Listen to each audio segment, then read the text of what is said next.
Welcome to the Texquest tutorial. First, log into Texquest using Clever.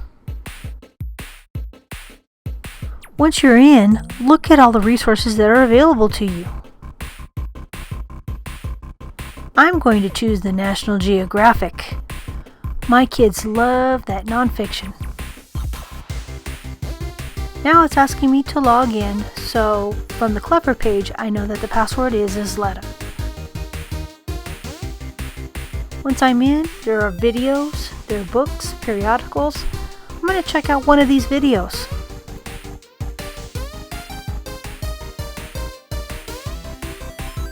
Looks pretty exciting to me.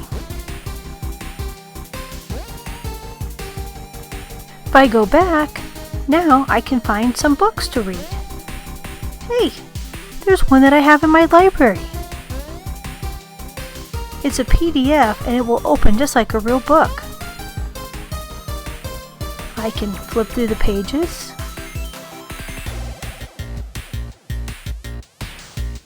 Here's the table of contents, just like in the beginning of the book. I can zoom in and out. I can even go to a particular page. This is such a great resource, and this is only one of many that Texquest has to offer. Go check it out. Thank you for watching.